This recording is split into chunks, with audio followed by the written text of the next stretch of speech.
जय हिंद, जय महाराष्ट्र. भावांनो, SSC जीडीचा medical जो आहे तो उद्यापासून मेडिकल आपलं चालू होणार आहे. ज्या काही भावांचं उद्या मेडिकल आहे त्यांनी ठीक आहे मला इंस्टाग्रामवरती भावांनो तुम्ही मेसेज करायचं आहे की भावांनो तुम्ही आता सध्या या ठिकाणी पुणे असो तर मग तुमचं सेंटर जो नागपूर असो या पुणे असो त्या सेंटरवर तुम्ही पोहोचले आहात का नाही. ठीक आहे. आणि उद्याची प्रत्येक दिवसाची मी तुम्हाला अपडेट आपल्या चॅनलवरती देणार आहे की किती मुलं त्या ठिकाणी प्रेझेंट, किती मुलं मेडिकलमध्ये पास होत आहेत, किती अनफिट होत आहेत, सगळं काही रिव्ह्यू फक्त आपल्या चॅनलवरती तुम्हाला भेटणार आहे. ज्यांचं कुणाचं पुढं मेडिकल आहे त्यांनी फक्त आपला व्हिडिओ बघत आहेत, चॅनलला सबस्क्राईब नाही केला असेल तर प्लीज एक चॅनलला सबस्क्राईब करून घ्या, कारण प्रत्येक दिवसाची तुम्हाला अपडेट त्या ठिकाणी भेटून जाईल, जेणेकरून तुमच्या मेडिकलपर्यंत तुम्हाला असा अंदाज लागेल की मेडिकल ओव्हरऑल कसं होत आहे. ठीक आहे. आणि SSC GDच्या मेडिकलसाठी मुलं जात पण आहेत त्या ठिकाणी, पण त्यांना जे नवीन आहेत त्यांना हे कळत नाही आहे की आपला जो SSC GDचा जो मेडिकल जो होणार आहे त्या ठिकाणी राहायची सोय कशी असणार आहे, का तुम्हाला कॅम्पमध्ये राहायचं आहे, असे खूप काही मुलांचे डाऊट्स आहेत. तर ते मी आज तुम्हाला क्लिअर करणार आहे. SSC GDच्या मेडिकलमध्ये बघा, पुण्याला राहायची जर सोय तुम्हाला सांगितलं तर समजा तुम्हाला एकदम फ्रीमध्ये जर राहायचं आहे, एकदम फ्रीमध्ये राहायचं आहे, लॉज सारखी ती पण सोय असेल तुम्हाला. ठीक आहे. एकदम लॉज सारखी एकदम फर्स्ट क्लास तुम्हाला सोय असेल, काही टेन्शन त्या ठिकाणी होणार नाही आणि तुम्हाला काही प्रॉब्लेम सुद्धा होणार नाही. असं एकदम आणि फ्रीमध्ये जर म्हणलं तर पुण्याला ट्रेनिंग सेंटरच्या जवळपास 700 ते 800 मीटर अंतरावर ट्रेनिंग कॅम्पच्या, पुणे कॅम्पच्या त्या ठिकाणी तुम्हाला अजिंक्य तारा हॉटेल आहे. ठीक आहे. अजिंक्य तारा हॉटेल आहे. त्या हॉटेलमध्ये त्याकडे राहण्याची तुम्ही मला आंघोळ करण्याची, तुम्हाला वॉशरूम बाथरूम सगळं काही त्या ठिकाणी फ्री आहे. ठीक आहे. फक्त त्या ठिकाणी तुम्हाला त्या हॉटेलमध्ये जीव वाटलं जेवायचं नाही तर तुम्ही बाहेर पण खाऊ शकता आणि हॉटेलमध्ये जेवण सुद्धा खूप चांगलं आहे. फक्त त्या ठिकाणी जेवणाचे पैसे द्यायचे, बाकी कशाचेही पैसे तुम्हाला राहायचे एकदम फ्री आहे. ठीक आहे. मी तर म्हणेल अजिंक्य तारा ज्यांचं पुण्याला आहे त्यांनी लॉज वगैरे रूम वगैरे करून कुठेही जाऊ नका, बिंदासपणे या अजिंक्य तारामध्ये. तुमचं जर मेडिकल समजा जर उद्या मेडिकल असेल तर काहीही करून आज सकाळपर्यंत तुम्ही पोहोचायला पाहिजे. ठीक आहे. अशा पद्धतीनं त्या ठिकाणी या, कारण तुम्हाला व्यवस्थित जागा भेटेल त्या ठिकाणी. आणि जर तुम्ही तुमचा सपोज समजा उद्या मेडिकल आहे आणि आज संध्याकाळपर्यंत जर तुम्ही पोहोचला असाल तर तुम्हाला आज संध्याकाळच्या मुलांनाच जे व्हिडिओ बघत असतील त्यांना सुद्धा जरा जागाचं अडचण होईल. अडचण म्हणजे कसं की थोडंफार त्या हॉटेलच्या थोडंसं असं बाहेर पत्रे वगैरे मारले आहेत, त्या ठिकाणी बसून तुम्हाला रात्र आपली काढावी लागेल. पण काही सोय नाही ना तुम्हाला त्या ठिकाणी, मच्छर आहेत ना काय नाही, बिलकुल चांगली पद्धतीनं त्या ठिकाणी तुम्हाला सोय आहे. मेडिकल बघा आता आपला किती दिवस चालणार आहे. ठीक आहे. राहायची तर आपली सोय झाली, पण आता मेडिकल चालणार किती दिवस आहे तर मी तुम्हाला सांगेल, जर ज्या दिवशी सपोज समजा आता उद्या 12 तारीख आहे. ठीक आहे. 12 तारखेला मेडिकल आहे. 12 तारखेला मेडिकलला बघा या ठिकाणी 2 फूट पडणार आहेत. 12 तारखेच्या मेडिकलला एक असणार आहे जागेवरती फिट मुलांचा, एक असणार आहे रिमेडिकल मुलांचा. जर तुम्ही 12 तारखेला या ठिकाणी फिट झालात तर तुम्ही डायरेक्ट त्या ठिकाणी 12 तारखेला जेव्हा तुम्हाला बाहेर सोडतील त्यांनी, समजा 12 तारखेला तुम्ही सकाळी 6ला गेलात, 6चा टाईम असणार तुम्हाला, 6:05चा काय टाईम आहे त्या ठिकाणी आत गेला तर तुम्हाला त्यांनी संध्याकाळी 5-6 पर्यंत सोडतील. म्हणजे 12 तास त्या ठिकाणी प्रोसेस चालणार आहे. खूप वेळ तुम्हाला त्या ठिकाणी बसवून ठेवतील. मेडिकल तर तुम्हाला 4-5 तासमध्ये होऊन जाईल, पण 5-6 तास तुम्हाला बसून राहणार आहे. आणि ज्यांचं रिमेडिकल भेटणार आहे ते पण त्याच टायमाला बाहेर येतील. म्हणजे तुम्ही जर 5-6 वाजता गेलो तर 5-6 वाजता तुम्ही बाहेर येणार आहात रिमेडिकल. पण रिमेडिकल जर समजा तुमचं या ठिकाणी रिमेडिकल मी मागच्या व्हिडिओमध्ये सांगितलं होतं सोमवार ते शुक्रवार. ठीक आहे. सोमवार ते शुक्रवार यामध्ये आहे तर तुम्हाला दुसऱ्या दिवशी या ठिकाणी तुम्हाला रिमेडिकलला बोलवतील. म्हणजे हा एक दिवस 12 तारखेचा, जर रिमेडिकल भेटला तर हा 13 तारखेचा एक दिवस, 13 तारखेचा एक दिवस गेला रिमेडिकल. मग ह्या रिमेडिकलमध्ये तुम्हाला कळून जाईल, यामध्ये पण दोन फूट पडतात रिमेडिकलमध्ये पण. एक असतो फिट, एक असतो डायरेक्ट अनफिट. मग तुम्ही फिट झाला असताल तरी तुम्हाला संध्याकाळी गावी जावं लागेल आपल्या घरी, अनफिट झाला असेल तरी तुम्ही घरी जाणार आहेत. ठीक आहे.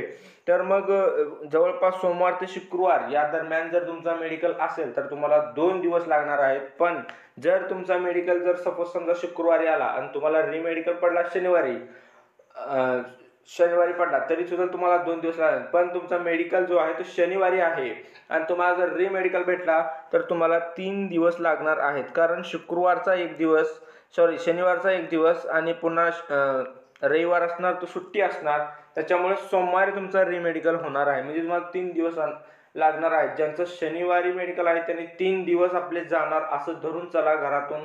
आणि ज्यांचं सोमवार ते शुक्रवारमध्ये मेडिकल आहे त्यांचा भावांनो फक्त 2 दिवसामध्ये कार्यक्रम संपूर्ण पार पाडणार आहे. ठीक आहे.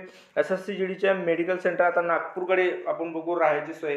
बघा नागपूरकडे आता आपलं तर कधी नागपूरला मेडिकल झालेलं नाही, पण मुलांद्वारे आपल्याला असं माहिती मी काढलेली आहे की नागपूर सेंटरला बघा की त्या ठिकाणी मुलं खूप करून आहेत ते रूम वगैरे करून राहतात. म्हणजे सपोज समजा आता 7-8 जण त्या ठिकाणी तुम्हाला भेटले तर त्या ठिकाणी 7-8 जणपैकी एक 100-100, 50-50 रुपये जमा करून, ठीक आहे, एक 700-350 रुपयेमध्ये तुम्हाला रूम भेटून जाईल 2 दिवसासाठी. पर डे 700 किंवा पर डे 700 रुपये किंवा 600 रुपये, 400 रुपये अशा पद्धतीने पर डेनं तुम्हाला भेटून जाईल. 50-60 रुपये तुमचे जाणार आहेत. ठीक आहे, काही जास्त जाणार नाहीत. किंवा तुम्ही लॉज करून पण राहू शकता 2 दिवसासाठी, काय तर त्याचा भाडा देऊन त्या ठिकाणी पद्धतशीर रूम घेऊन राहू शकता. हे नागपूर सेंटरची अपडेट झाली. आणि किती डॉक्टर असणार आहेत प्रत्येक सेंटरवरती, जर भावांनो जर विचार केला की प्रत्येक सेंटरवरती डॉक्टर किती असणार, तर मागच्या वर्षीचं पुणे सेंटरवरती जर भेटला तर पुण्याला 3 डॉक्टर होते. पहिला डॉक्टर, सेकंड डॉक्टर आणि थर्ड, ते असं 3 डॉक्टर होते पुण्याला. आणि यावर्षी पण पुणे आणि नागपूर दोन्ही ठिकाणी 3-3 डॉक्टर असणार आहेत. ठीक आहे. 100% ही तुमच्यासाठी जानकारी 100% चांगली आहे. कारण बघा मी डॉक्टर सहित सांगतोय तुम्हाला की 3-3 डॉक्टर आहेत. आणि ज्यांचं उद्या मेडिकल आहे त्यांनी स्वतः तुम्हाला आठवण येईल की मी सांगितलं होतं की 3 डॉक्टर आहेत, तर 3च डॉक्टर ते त्या ठिकाणी निघतील. ठीक आहे. जर समजा तुम्हाला या ठिकाणी 120 मुलं जर बोलविली असतील तर 40-40चे ग्रुप करून 3 डॉक्टरकडे तुम्हाला सोडणार आहेत. ठीक आहे. 120 मुलं जर आले तर इकडं 40, इकडं 40, इकडं 40, म्हणजे तिन्हीकडं 40-40 मुलं सोडणार आहेत. आणि मेडिकल कसा होणार बघा, मेडिकलचा काही टेन्शन घेऊ नका, खूप लोड घेऊ नका. मेडिकल कसा होणार काय नाही, मेडिकल एकदम व्यवस्थित होईल. ठीक आहे. काही टेन्शन घेऊ नका. तुम्ही त्या ठिकाणी गेल्याच्या नंतर तुमचा त्या ठिकाणी एक्सरे होईल, ब्लड टेस्ट होईल, युरिन टेस्ट होईल.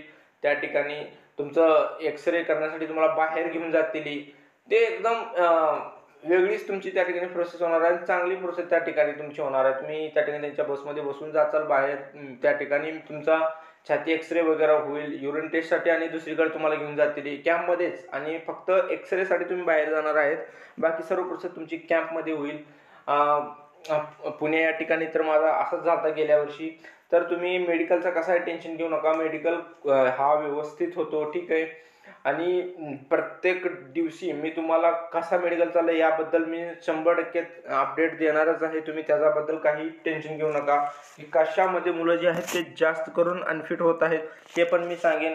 आणि वाटल्यास तर मी तुम्हाला भावांनो त्या ठिकाणी मुलांची कॉल रेकॉर्डिंग सुद्धा मी तुम्हाला सांगेन की जे अनफिट होत आहेत त्या काय कारणामुळे अनफिट होत आहेत आणि त्यांना मार्क कसे आहेत. सर्वात महत्त्वाचा इम्पॉर्टंट जो मुद्दा आहे तो मार्कचा आहे. खूप काही मुलं त्यांचे बी बरेच कॉन्टॅक्ट आहेत. ऑल एका मुलाचे तर महाराष्ट्रभर कॉन्टॅक्ट असतील. कारण फिजिकल झाले, फिजिकलातून आपण वेगवेगळ्या जिल्ह्यातून मुलं पुण्याला आलते. मग पुण्याला एक सेंटर होता, मग पुण्यातून आपली कॉन्टॅक्ट लिस्ट आपल्याकडे बी चांगली असेल. मग प्रत्येक मुलाला जर आपण कॉल केला तर बघा सर्वजण मार्क चांगली म्हणत आहेत. पण मला एक सांगायचं आहे, कोणीही भरती करत असताना भावानं तुम्ही सुद्धा कधी ना कधी खोटं बोलला असाल की तुम्हाला जर मार्क जर 104 किंवा 107, 110 बी जर असाल तर तुम्ही फिजिकलला कुणाला ना कुणाला तुम्ही सुद्धा खोटं बोलला असाल की मला 115 आहेत, म्हणजे 5-6 मार्क एक्स्ट्रा सांगितला असाल. तर मग नाहीतर कोण ज्याला 135 मार्क आहेत तो काय करतो मला 120 आहेत. खोटं तर कमी जास्त सांगू, पण खोटं तर तुम्ही पण बोलला असेल. तर असे खूप काही मुलं आहेत, जसं आपण वागतोय ना तसंच बाकी सर्वजण वागतात भरती करत असताना. एवढं लक्षात ठेवा. ओरिजिनल जे मार्क आहेत ते मार्क राहणार आहेत. आणि कट ऑफचं काही टेन्शन घेऊ नका, जास्त हाय लेवल कट ऑफ जाणार नाही आहे. फक्त मेडिकल व्यवस्थितपर्यंत द्या. मेडिकल नंतर तुमचं 5-7+ मार्क असतील तर टेन्शन काही घेऊ नका. फक्त मेडिकलवरती फोकस करा. कट ऑफ तिकडं लक्ष देऊ नका, कट ऑफ काय जाणार काय नाही. फक्त मी म्हणेल की या मेडिकलवरती तुम्ही एकदा फिट व्हा भावांनो, बाकी काही टेन्शन घेऊ नका. ठीक आहे. भेटू मग पुढच्या व्हिडिओला. ठीक आहे. पुढचा व्हिडिओ जो आहे आपलं त्या ठिकाणी संध्याकाळपर्यंत मी तुम्हाला अपडेट देत जाईन. कारण 5-6 वाजता मुलं बाहेर येतील, त्यांना फोन करून काजून 8-9 या दरम्यान 8-9 दरम्यान मी तुम्हाला व्हिडिओ टाकत जाईन.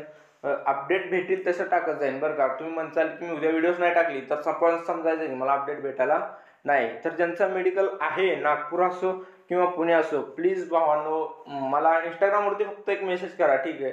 मी तुम्हाला तुमच्याकडनं अपडेट घेईन आणि मुलांपर्यंत पोहोचवेल, ठीक आहे. जय हिंद.